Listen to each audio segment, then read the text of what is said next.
La Haute Autorité de la Communication Audiovisuelle organise à Marrakech la 10e conférence des instances de régulation de la communication d'Afrique sous le thème « L'audiovisuel africain en mutation, ligne d'évolution et nouveaux enjeux ». Le point sur cette rencontre avec Izza Sharqi et Mohamed Chehima.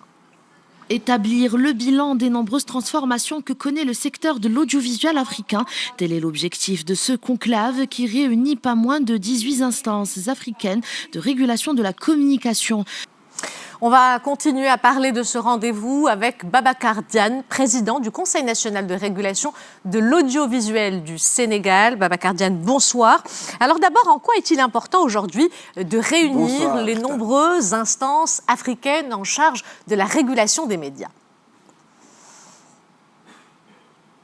Merci Irtan de nous recevoir. Il faut dire que nous sommes quand même sortis d'une longue période d'hibernation. Il y a des facteurs internes, mais il y avait surtout la maladie, la pandémie Covid-19 qui avait paralysé nos activités. Et donc aujourd'hui, il faut dire que Marrakech, c'est une rencontre de remobilisation, de renouvellement de nos instances, parce que vous le savez, nous allons porter le Maroc à la tête de l'instance de la plateforme continentale en la personne de Latifa Akharbache. Alors, cette plateforme permet un échange. Comment réagissent aujourd'hui les instances de régulation au développement de la communication numérique qui est de plus en plus répandue, voire dominante dans la société d'aujourd'hui?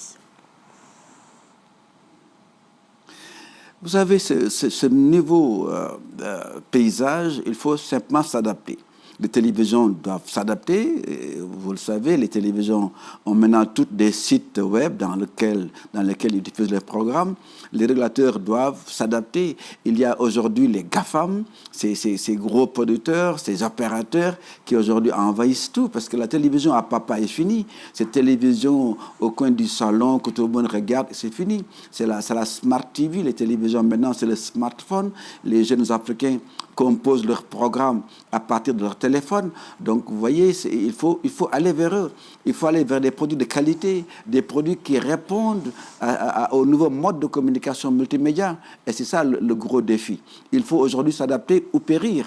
Et c'est un dilemme extraordinaire auquel les télévisions, auquel les régulateurs sont confrontés. Alors, vous êtes conscient de ces défis et de ces dilemmes. Justement, dans ce sens, quelles sont les principales questions inscrites à l'agenda des régulateurs africains pour les prochaines années? Je pense que la première préoccupation, c'est qu'il faut entrer en contact avec ces GAFAM, comme l'a fait l'Union européenne. Aujourd'hui, l'Union européenne, avec le Digital Service Act, a réussi quand même à une belle coopération.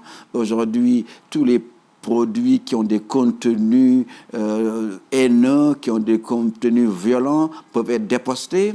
En plus, comme vous le savez, ces GAFAM ne paient pas de taxes, ne paient pas d'impôts dans nos pays. L'Union européenne a réussi quand même aujourd'hui à bénéficier de quelques dividendes qui vont aider à la production. Mais le gros défi qui se pose à l'Afrique, c'est le défi de la production.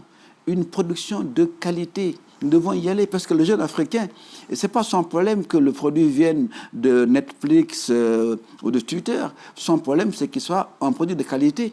Et moi, je pense que nous le pouvons. Personnellement, les régulateurs pensent qu'ils peuvent aller vers là.